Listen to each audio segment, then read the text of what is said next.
నమస్కారం. మనీ మాటలో మాట్లాడుతున్నందుకు నాకు చాలా సంతోషంగా ఉంది. ఇవాళ శనివారం మీ క్వెషన్స్‌కి నేను ఆన్సర్ చెప్పాలి. నేను ఇవాళ సింగపూర్‌లో ఉన్నాను. విష్ణు స్టూడియోలో ఉన్నాడు. విష్ణు స్టూడియో నుంచి క్వెషన్ అడుగుతారు. నేను ఇక్కడ నుంచి బదులు చెప్తాను.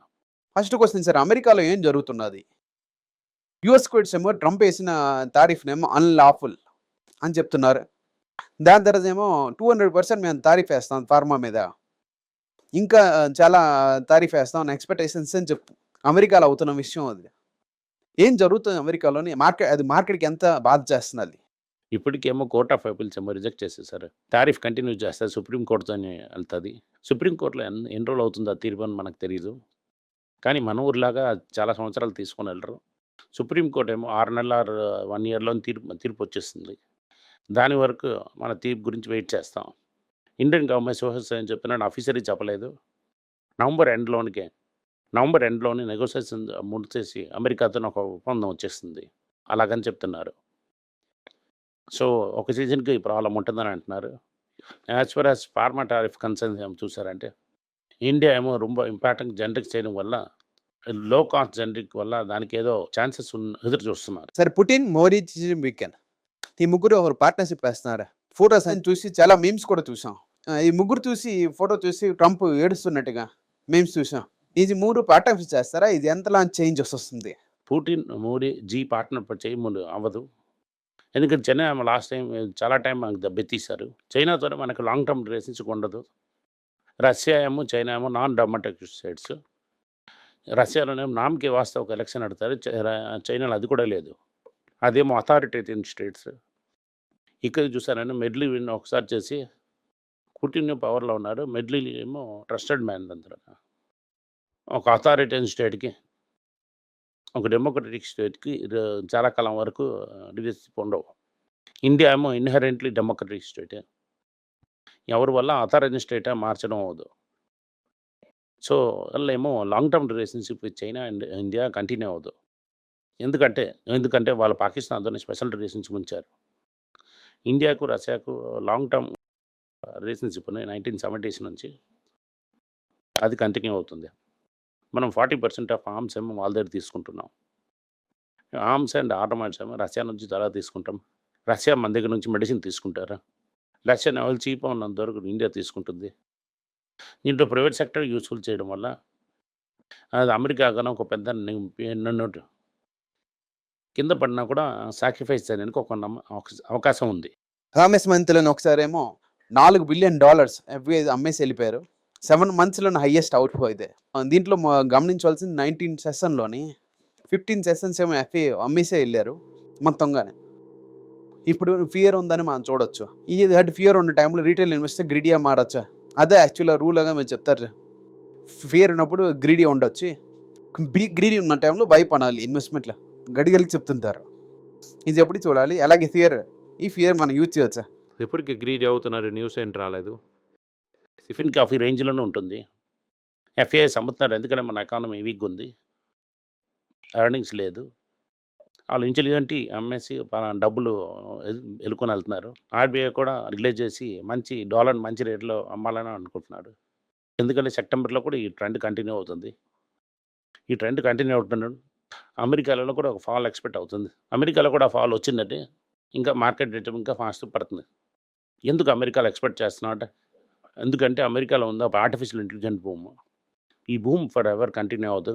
ఎప్పుడు క్యాపిటల్ స్పెండింగ్ ఇన్ ఏఐలో ఆపుతుందో, అప్పుడు అమెరికా ఏమో రిసెషన్‌లో వెళ్తుంది. అదే జాబ్ మార్కెట్ కూడా చూపడుతున్నది.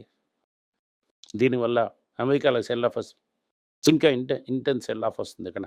ఇండస్ఇండ్ బ్యాంక్‌లో ఏం జరుగుతుంది సార్? మంచి న్యూస్ వస్తున్నప్పుడు కూడా ఓకే, ఈసారి 30% ఈసారి ఇంక్రీజ్ అవుతుందన్న టైంలోని చిన్న చిన్న చేంజెస్ అవుతున్నాయి. అది భయం చేస్తుంది. ఇండస్ఇండ్ మార్క్‌లో ఏంటిది? 2 డైరెక్టర్ నామినేట్ చేయాలని చూసారు. 2 డైరెక్టర్ నామినేట్ చేయడానికి ఎక్స్‌ట్రా బోర్డ్ పర్మిషన్ ఇవ్వలేదు. దాంట్లో ఒక డైరెక్టర్ ముందు ఉన్నాడు అని మెయింటైన్ చేయాలి. ఇప్పుడు ప్రమోటర్ డైరెక్టర్‌కి 26% ప్రమోటర్ స్టేక్ ఉంది. పబ్లిక్‌తోని ఓట్ తీసుకోవాలి. పబ్లిక్ ఓట్ చేయలేదు. ఇదే నేను చెప్పాను పబ్లిక్ ఓట్ చేయరని. ఆర్‌బీఐ ఇన్ ఎఫెక్ట్ కంట్రోల్ ఉంటుంది బ్యాంక్‌లోని. ఇండస్ఇండ్ ఇంటర్నేషనల్ హోల్డింగ్ లిమిటెడ్ ఏమో వాళ్ళ స్టేక్ 26%, 15% ఇండస్ఇండ్ బ్యాంక్‌లో ఉంచారు. వాళ్ళే 26% ఇంక్రీజ్ చేస్తాను ఆర్‌బీఐ అడుగుతున్నారు. చాలా సంవత్సరాలు పెట్టి అడుగుతూనే ఉన్నారు ఆర్‌బీఐకి. కరోనా టైంలో అప్పుడు మీరు కన్సిడర్ చేయాలని 300, 360, 340లో ఉంటుంది. అప్పుడు కూడా నా స్టేక్ నేను ఇంక్రీజ్ చేస్తాను ఆర్‌బీఐతో అడిగారు. ఇన్ని రోజులు అలా లాగడానికి కారణం ఏంటి? వాళ్ళే డబ్బులు ఎయడానికి రెడీగా ఉన్నాడు. ఎందుకు ఆర్‌బీఐ వదలడం లేదు? ఎందుకు ఏది జరుగుతున్నది? అవును. ఈ స్టాక్ ఏమో 300 ఉన్నట్లు కన్సిడర్ చేయమని చెప్పాను. 1500 వరకు వెళ్ళింది. అప్పుడు కరెక్ట్ అయింది. కరెక్ట్ అయినప్పుడు 1200 నుంచి కరెక్ట్ కన్సిడర్ చేస్తున్నా. ఇప్పుడు 700 ప్లస్‌లో ఉంది. ఇప్పుడు సుమంత్ కప్పాలి వాళ్ళకి అకౌంటింగ్ ఫ్రాడ్ పైనకొచ్చింది. ఇప్పుడు ఈ సీఎఫ్ఓ ఏం చెప్తున్నారు, సునీల్ మెహతా కూడా వెళ్ళాలని చెప్తున్నారు. వీళ్ళందరూ నాన్ ప్లేయర్స్. నిర్వహణ ఉంది రిజర్వ్ బ్యాంక్. అండ్ దాంతో పాటు డబ్బులేయడానికి ప్రమోటర్ రెడీగా ఉన్నారు. ఇప్పుడు డబ్బులేయడానికి ప్రమోటర్ రెడీ లేదంటే ఎగ్జిస్టింగ్ బ్యాంక్ మంచి లెవెల్‌లో లేదని ఇలా తీసుకోవడానికి సుమటం లాంటి చాలా మంది చూస్తూనే ఉన్నారు. అది నాట్ ఇంట్రెస్టెడ్. ఎందుకంటే బ్యాంకింగ్ లైసెన్స్ వస్తుంది చాలా ఇంపార్టెంట్. వాళ్ళ తరపు ఫ్రాంచైజ్ కూడా చాలా వాల్యుబుల్. ఇంకా బుక్ వాల్యూ కూడా తక్కువ ఉంది. కొంత కొంత శీఘ్రంగా బుక్ వాల్యూ మీదకెళ్ళిపోతుంది.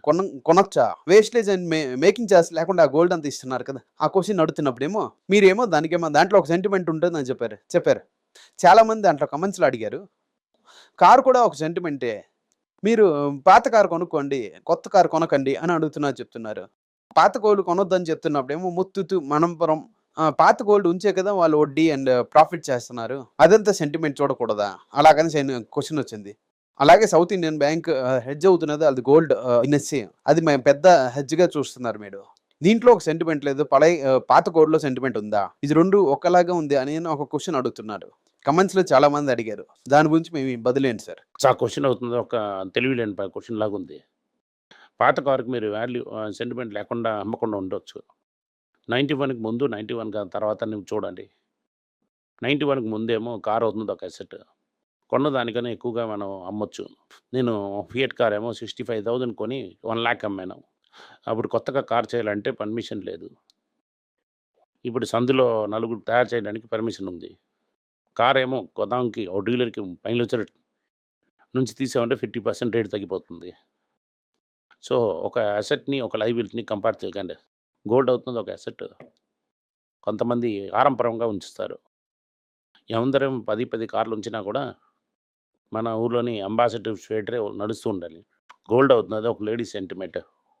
మీకు నమ్మకం ఉండే దేవుడి మీద నమ్మకం ఉందంటే మిగతా వాళ్ళ కడుపులో కొట్టాలని అనుకుంటుంటే మీరు కొనుక్కోండి. నెక్స్ట్ ముత్తూట్, మణపురం ఏమో మనకి కరెక్ట్‌గా 12-15% ఇంట్రెస్ట్‌కి లోన్ ఇస్తున్నారు. మైక్రో ఫైనాన్స్ ఏమో 26% లోన్ ఇస్తున్నారు. గోల్డ్‌కి ముత్తూట్ గాని, మణపురం గాని 16% మీద ఇచ్చారంటే అందరూ నేషనలైజ్ బ్యాంక్‌లోకెళ్ళి అందరూ హెచ్‌డిఎఫ్‌సి గాని, ఎస్‌బీఐలో కొంటారు. ఎందుకంటే వాళ్ళు కాంపిటీటివ్. ఎందుకంటే వాళ్ళ సీలింగ్ ఉన్నది. ఎందుకంటే ముత్తూట్, మణపురంలోనే మాక్సిమం టైమ్ ఇస్తారు లోన్‌ని టర్న్ ఓవర్ చేయడానికి. లోన్‌ని మార్చముడియలేదు. మరి అవకాశాలు లేవు. వాల్యూ ఎక్కువగానే ఉంది అనంటే ఆ టైంలోనే అమ్ముతారు. ఎందుకంటే ఎక్కువ లోన్ ఇచ్చి కస్టమర్ రిటైర్ చేయడానికి దానిలోనే వాళ్ళకి ఇంట్రెస్టే కావట.